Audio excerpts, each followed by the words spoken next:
जुलाई का महीना यानी मॉनसून का महीना, बारिश का महीना।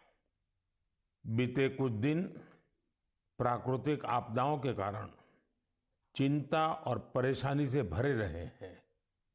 यमुना समेत कई नदियों में बाढ़ से कई इलाकों में लोगों को तकलीफ उठानी पड़ी है। पहाड़ी इलाकों में भूस्खलन की घटनाएं भी हुई हैं। इसी दौरान देश के पश्चिमी हिस्से में कुछ समय पूर्व गुजरात के इलाकों में बिपरजॉय साइक्लोन भी आया। लेकिन साथियों, इन आपदाओं के बीच हम सब देशवासियों ने फिर दिखाया है कि सामूहिक प्रयास की ताकत क्या होती है। स्थानीय लोगों ने, हमारे एनडीआरएफ के जवानों ने, स्थानीय प्रशासन के लोगों ने दिन रात लगाकर ऐसी आपदाओं का मुकाबला किया है।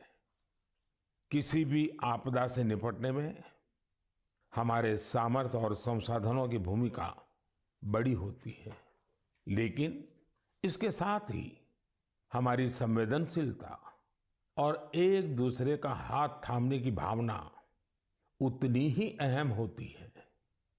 सर्वजन हिताय की यही भावना भारत की पहचान भी है और भारत की ताकत भी है। साथियों, बारिश का यही समय वृक्षारोपण और जल संरक्षण के लिए भी उतना ही जरूरी होता है। आजादी के अमृत महोत्सव के दौरान बने 60,000 से ज्यादा अमृत सरोवरों में भी रौनक बढ़ गई है। अभी 50,000 से ज्यादा अमृत सरोवरों को बनाने का काम चल भी रहा है।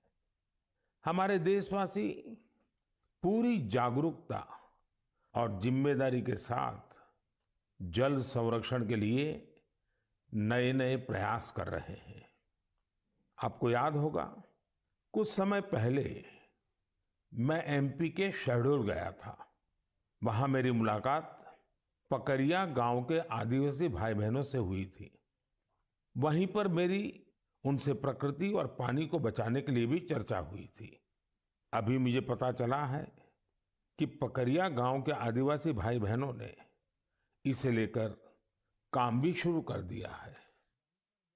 यहां प्रशासन की मदद से लोगों ने करीब 100 कुओं को वाटर रिचार्ज सिस्टम में बदल दिया है। बारिश का पानी अब इन कुओं में जाता है और कुओं से ये पानी जमीन के अंदर चला जाता है। इससे इलाके में भू जल स्तर भी धीरे धीरे सुधरेगा। अब सभी गांव वालों ने पूरे क्षेत्र के करीब करीब 800 कुएं को रिचार्ज के लिए उपयोग में लाने का लक्ष्य बनाया है। ऐसी ही एक उत्साहवर्धक खबर यूपी से आई है। कुछ दिन पहले उत्तर प्रदेश में एक दिन में 30 करोड़ पेड़ लगाने का रिकॉर्ड बनाया गया है। इस अभियान की शुरुआत राज्य सरकार ने की, उसे पूरा वहां के लोगों ने किया। ऐसे प्रयास जन भागीदारी के साथ साथ जन जागरण के भी बड़े उदाहरण हैं। मैं चाहूंगा कि हम सब भी पेड़ लगाने और पानी बचाने के इन प्रयासों का हिस्सा बने। मेरे प्यारे देशवासियों, इस समय सावन का पवित्र महीना चल रहा है। सदाशिव महादेव की साधना आराधना के साथ ही सावन हरियाली और खुशियों से जुड़ा होता है। इसलिए सावन का आध्यात्मिक के साथ ही सांस्कृतिक दृष्टिकोण से भी बहुत महत्व रहा है। सावन के झूले, सावन की मेहंदी, सावन के उत्सव, यानी सावन का मतलब ही आनंद और उल्लास होता है। साथियों, हमारी इस आस्था और इन परंपराओं का एक पक्ष और भी है। हमारे ये पर्व और परंपराएं हमें गतिशील बनाते हैं। सावन में शिव आराधना के लिए कितने ही भक्त कांवड़ यात्रा पर निकलते हैं। सावन की वजह से इन दिनों 12 ज्योतिर्लिंगों में भी खूब श्रद्धालु पहुंच रहे हैं। आपको ये जानकर भी अच्छा लगेगा कि बनारस पहुंचने वाले लोगों की संख्या भी रिकॉर्ड तोड़ रही है। अब काशी में हर साल 10 करोड़ से भी ज्यादा पर्यटक पहुंच रहे हैं। अयोध्या, मथुरा, उज्जैन जैसे तीर्थों पर आने वाले श्रद्धालुओं की संख्या भी तेजी से बढ़ रही है। इससे लाखों गरीबों को रोजगार मिल रहा है, उनका जीवन यापन हो रहा है। ये सब हमारे सांस्कृतिक जन जागरण का परिणाम है।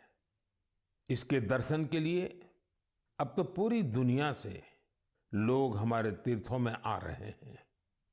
मुझे ऐसे ही 2 अमेरिकन दोस्तों के बारे में पता चला है जो कैलिफोर्निया से यहां अमरनाथ यात्रा करने आए थे।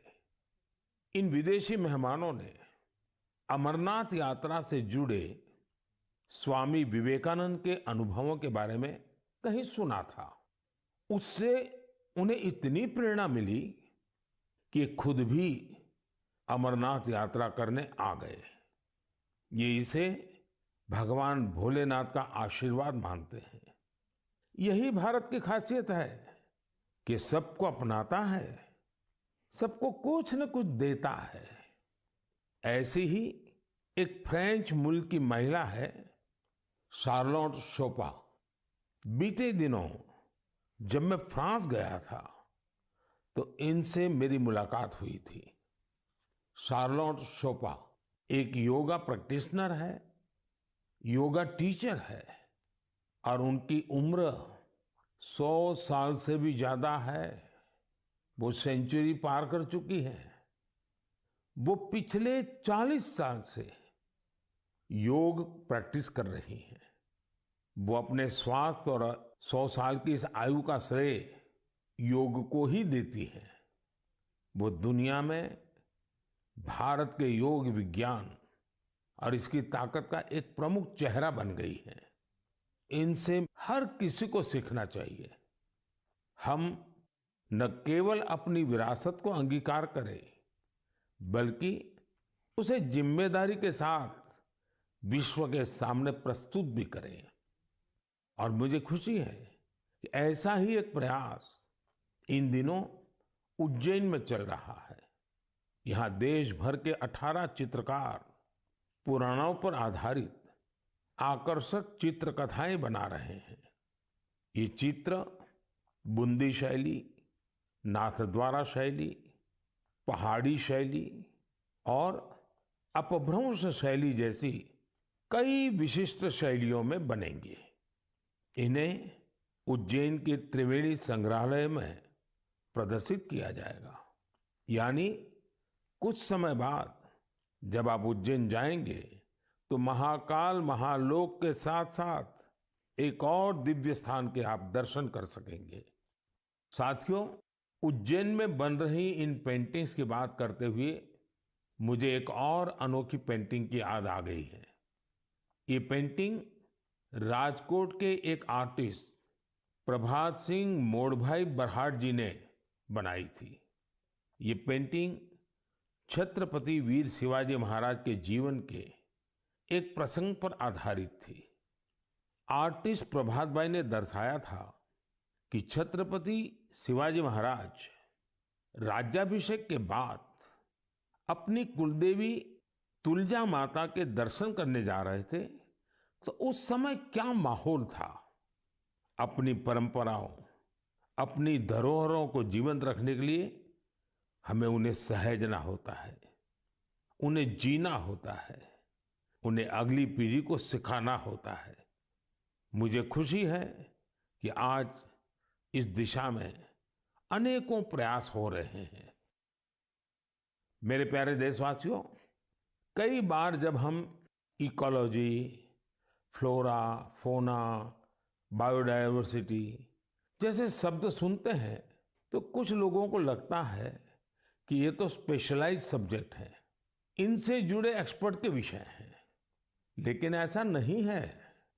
अगर हम वाकई प्रकृति प्रेम करते हैं तो हम अपने छोटे छोटे प्रयासों से भी बहुत कुछ कर सकते हैं। तमिलनाडु में वाडावल्ली के एक साथी हैं सुरेश राघवन जी। राघवन जी को पेंटिंग का शौक है। आप जानते हैं, पेंटिंग कला और कैनवास से जुड़ा काम है। लेकिन राघवन जी ने तय किया कि वो अपनी पेंटिंग्स के जरिए पेड़ पौधों और जीव जंतुओं की जानकारी को संरक्षित करेंगे। वो अलग अलग फ्लोरा और फौना की पेंटिंग्स बनाकर उनसे जुड़ी जानकारी का डॉक्यूमेंटेशन करते हैं। वो अब तक दर्जनों ऐसी चिड़ियाओं की, पशुओं की, ऑर्चिड्स की पेंटिंग्स बना चुके हैं जो विलुप्त होने की कगार पर है। कला के जरिए प्रकृति की सेवा करने का ये उदाहरण वाकई अद्भुत है। मेरे प्यारे देशवासियों, आज मैं आपको एक और दिलचस्प बात भी बताना चाहता हूँ। कुछ दिन पहले सोशल मीडिया पर एक अद्भुत क्रेज दिखा। अमेरिका ने हमें 100 से ज्यादा दुर्लभ और प्राचीन कलाकृतियां वापस लौटाई है। इस खबर के सामने आने के बाद सोशल मीडिया पर इन कलाकृतियों को लेकर खूब चर्चा हुई। युवाओं में अपनी विरासत के प्रति गर्व का भाव दिखा। भारत लौटी ये कलाकृतियां 2500 साल से लेकर 250 साल तक पुरानी हैं। आपको यह भी जानकर खुशी होगी कि इन दुर्लभ चीजों का नाता देश के अलग अलग क्षेत्रों से है। ये टेराकोटा, स्टोन, मेटल और लकड़ी के इस्तेमाल से बनाई गई है। इनमें से कुछ तो ऐसी हैं जो आपको आश्चर्य से भर देंगी। आप इन्हें देखेंगे तो देखते ही रह जाएंगे। इनमें 11वीं शताब्दी का एक खूबसूरत सैंडस्टोन स्कल्पचर भी आपको देखने को मिलेगा। ये नृत्य करती हुई एक अप्सरा की कलाकृति है जिसका नाता मध्य प्रदेश से है। चोल युग की कई मूर्तियां भी इनमें शामिल है। देवी और भगवान मुरुगन की प्रतिमाएं तो 12वीं शताब्दी की है और तमिलनाडु की वैभवशाली संस्कृति से जुड़ी है। भगवान गणेश की करीब 1000 वर्ष पुरानी कांसे की प्रतिमा भी भारत को लौटाई गई है। ललितासन में बैठे उमा महेश्वर की एक मूर्ति 11वीं शताब्दी की बताई जाती है, जिसमें वे दोनों नंदी पर आसीन है। पत्थरों से बनी जैन तीर्थंकरों की 2 मूर्तियां भी भारत वापिस आई है। भगवान सूर्यदेव की 2 प्रतिमाएं भी आपका मन मोह लेंगी। इनमें से एक सैंडस्टोन से बनी है। वापस लौटाई गई चीजों में लकड़ी से बना एक पैनल भी है जो समुद्र मंथन की कथा को सामने लाता है। 16वीं 17वीं सदी के इस पैनल का जुड़ाव दक्षिण भारत से है। साथियों, यहाँ मैंने तो बहुत कभी नाम लिए हैं, जबकि देखे तो ये लिस्ट बहुत लंबी है। मैं अमेरिकी सरकार का आभार करना चाहूंगा जिन्होंने हमारी इस बहुमूल्य विरासत को लौटाया है। 2016 और 2021 में भी जब मैंने अमेरिका की यात्रा की थी, तब भी कई कलाकृतियां भारत को लौटाई गई थी। मुझे विश्वास है कि ऐसे प्रयासों से हमारी सांस्कृतिक धरोहरों की चोरी रोकने को, इस बात को लेकर के देश भर में जागरूकता बढ़ेगी। इससे हमारी समृद्ध विरासत से देशवासियों का लगाव भी और गहरा होगा। मेरे प्यारे देशवासियों, देवभूमि उत्तराखंड की कुछ माताओं और बहनों ने जो पत्र मुझे लिखे हैं वो भावुक कर देने वाले हैं। उन्होंने अपने बेटे को, अपने भाई को खूब सारा आशीर्वाद दिया है। उन्होंने लिखा है कि उन्होंने कभी कल्पना भी नहीं की थी कि हमारी सांस्कृतिक धरोहर रहा भोजपत्र उनकी आजीविका का साधन बन सकता है। आप सोच रहे होंगे कि यह पूरा माजरा है क्या? साथियों, तो मुझे ये पत्र लिखे हैं चमोली जिले की नीति माणा घाटी की महिलाओं ने। ये वो महिलाएं हैं जिन्होंने पिछले साल अक्टूबर में मुझे भोजपत्र पर एक अनूठी कलाकृति भेंट की थी। ये उपहार पाकर मैं भी बहुत अभिभूत हो गया। आखिर हमारे यहाँ प्राचीन काल से हमारे शास्त्र और ग्रंथ इन्हीं भोजपत्रों पर सहेजे जाते रहे हैं। महाभारत भी तो इसी भोजपत्र पर लिखा गया था। आज देवभूमि की ये महिलाएं इस भोजपत्र से बेहद ही सुंदर सुंदर कलाकृतियां और स्मृति चिन्ह बना रही हैं। माणा गांव की यात्रा के दौरान मैंने उनके इस यूनिक प्रयास की सराहना की थी। मैंने देवभूमि आने वाले पर्यटकों से अपील की थी कि वो यात्रा के दौरान ज्यादा से ज्यादा लोकल प्रोडक्ट्स खरीदें। इसका वहां बहुत असर हुआ है। आज भोजपत्र के उत्पादों को यहाँ आने वाले तीर्थयात्री काफी पसंद कर रहे हैं और इसे अच्छे दामों पर खरीद भी रहे हैं। भोजपत्र की यह प्राचीन विरासत उत्तराखंड की महिलाओं के जीवन में खुशहाली के नए नए रंग भर रही है। मुझे यह जानकर भी खुशी हुई है कि भोजपत्र से नए नए प्रोडक्ट बनाने के लिए राज्य सरकार महिलाओं को ट्रेनिंग भी दे रही है। राज्य सरकार ने भोजपत्र की दुर्लभ प्रजातियों को संरक्षित करने के लिए भी अभियान शुरू किया है। जिन क्षेत्रों को कभी देश का आखिरी छोर माना गया था, उन्हें अब देश का प्रथम गांव मानकर विकास हो रहा है। ये प्रयास अपनी परंपरा और संस्कृति को संजोने के साथ आर्थिक तरक्की का भी जरिया बन रहा है।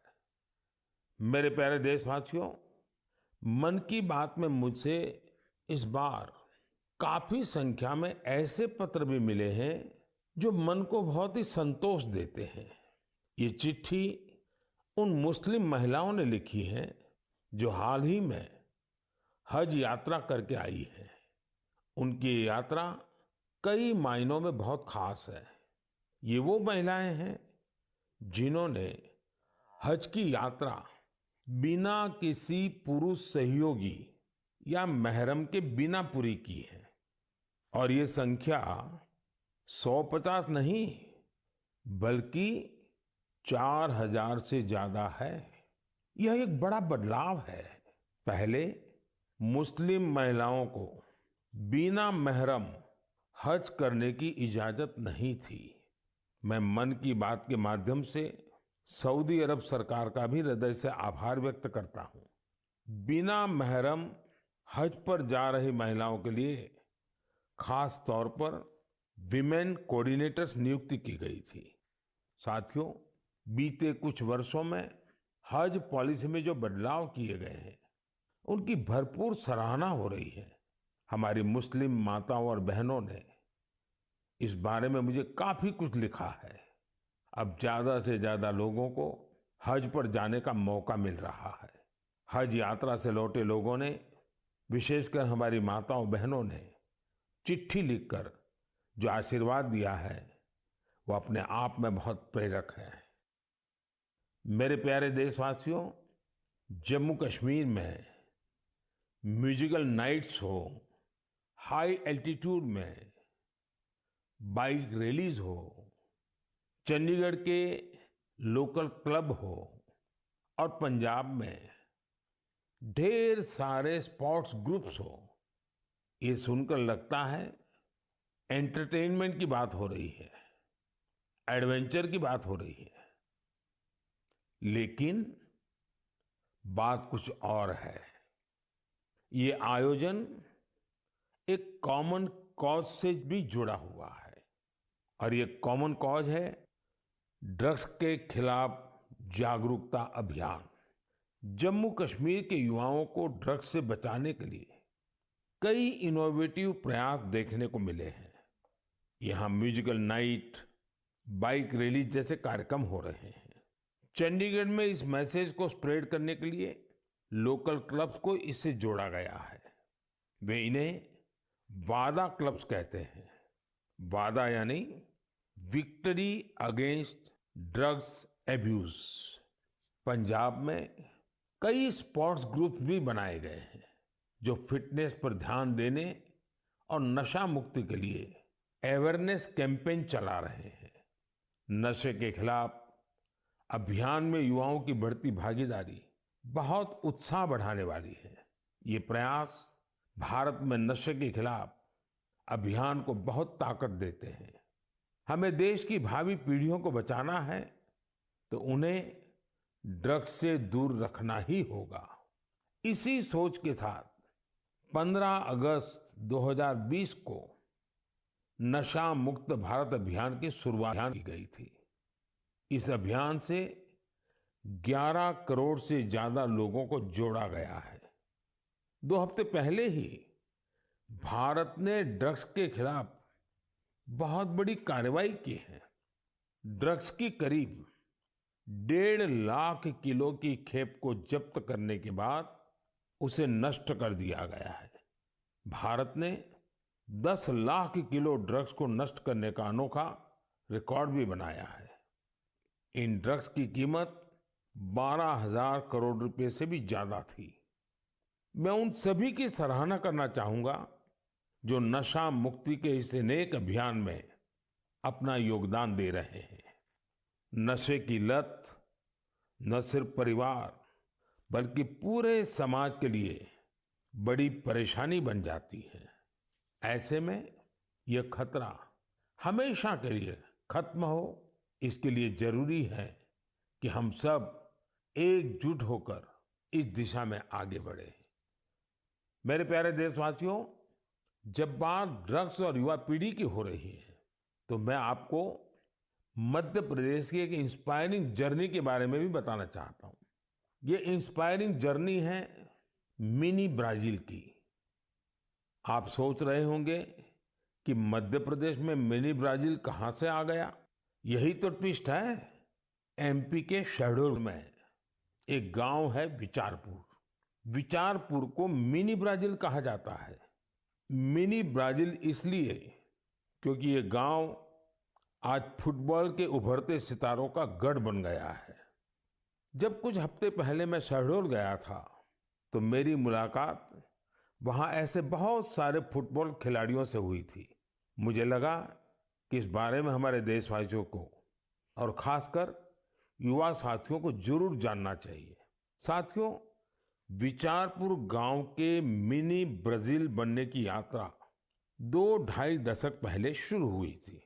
उस दौरान विचारपुर गांव अवैध शराब के लिए बदनाम था, नशे की गिरफ्त में था। इस माहौल का सबसे बड़ा नुकसान यहाँ के युवाओं को हो रहा था। एक पूर्व नेशनल प्लेयर और कोच रईस अहमद ने इन युवाओं की प्रतिभा को पहचाना। रईस जी के पास संसाधन ज्यादा नहीं थे, लेकिन उन्होंने पूरी लगन से युवाओं को फुटबॉल सिखाना शुरू किया। कुछ साल के भीतर ही यहाँ फुटबॉल इतनी पॉपुलर हो गई कि विचारपुर गांव की पहचान ही फुटबॉल से होने लगी। अब यहाँ फुटबॉल क्रांति नाम से एक प्रोग्राम भी चल रहा है। इस प्रोग्राम के तहत युवाओं को इस खेल से जोड़ा जाता है और उन्हें ट्रेनिंग दी जाती है। ये प्रोग्राम इतना सफल हुआ है कि विचारपुर से नेशनल और स्टेट लेवल के 40 से ज्यादा खिलाड़ी निकले हैं। ये फुटबॉल क्रांति अब धीरे धीरे पूरे क्षेत्र में फैल रही है। शहडोल और उसके आसपास के काफी बड़े इलाके में 1200 से ज्यादा फुटबॉल क्लब बन चुके हैं। यहाँ से बड़ी संख्या में ऐसे खिलाड़ी निकल रहे हैं जो नेशनल लेवल पर खेल रहे हैं।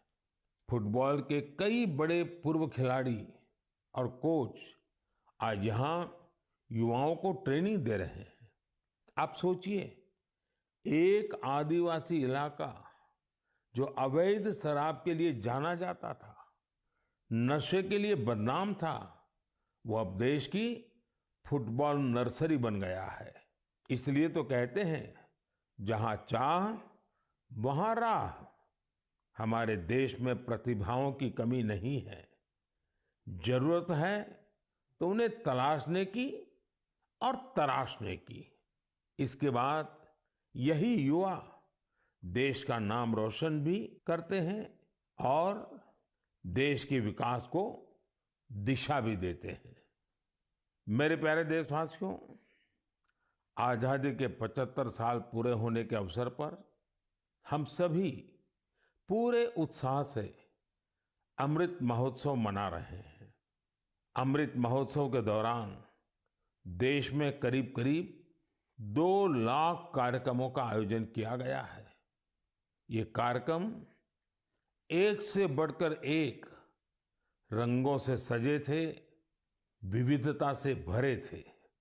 इन आयोजनों की एक खूबसूरती ये भी रही कि इनमें रिकॉर्ड संख्या में युवाओं ने हिस्सा लिया।